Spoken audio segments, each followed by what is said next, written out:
kita nak mengekalkan budaya Cina. Dekat Cina pun sangat ketat. Ya. Pasal tu aku kata kita jangan berselindung di sebalik budaya. Kadang-kadang kapitalis ni Aidil, dia ni tak peduli budaya. Betul. Kapitalis judi. Cina haramkan judi bro. Cina haramkan judi. Jepun haramkan judi. Taiwan pun sama. Okey, kapitalis Cina. Jangan haramkan judi.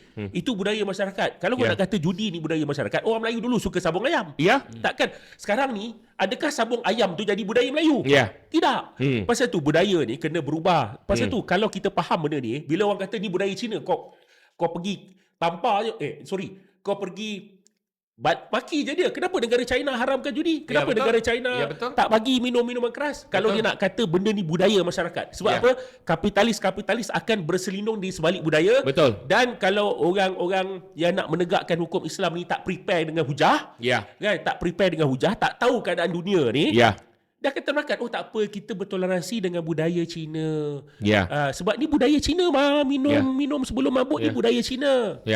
Okey. Dia lah keadaannya. Anas Jalil dah preparekan memorandum desakan pindaan akta pengangkutan jalan bagi pelaksanaan polisi toleransi SIFA. Zero tolerance terhadap alkohol dalam pemanduan. Okey, kepada ahli-ahli Parlimen Malaysia, Dewan Rakyat dan Dewan Negara daripada Demi Negara lah, dia akan bertarikh 1 April 2026. Tujuan memorandum ini bertujuan untuk mendesak kerajaan Malaysia dan ahli-ahli parlimen agar meminda semula akta pengangkutan jalan berkaitan pemanduan di bawah pengaruh alkohol sedia ada kepada polisi toleransi SIFA. Maksudnya kalau hari itu 0.05, sekarang 0%. Okey, terhadap alkohol kepada semua pemandu di Malaysia. Pihak kami percaya sudah tiba masanya Malaysia beralih daripada had kandungan alkohol sedia ada 0.05 BAC kepada tahap 0.00. Akta sedia ada.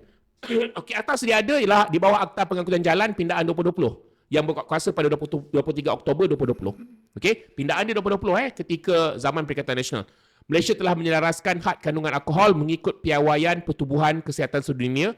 Walaupun ini adalah satu penambahbaikan, had sedia ada masih membenarkan adanya kepekatan alkohol dalam darah bagi pemandu. Darah 50 mg 100 ml untuk nafas 22 mikrogram untuk 100 ml, air kencing 67 mg untuk 100 ml.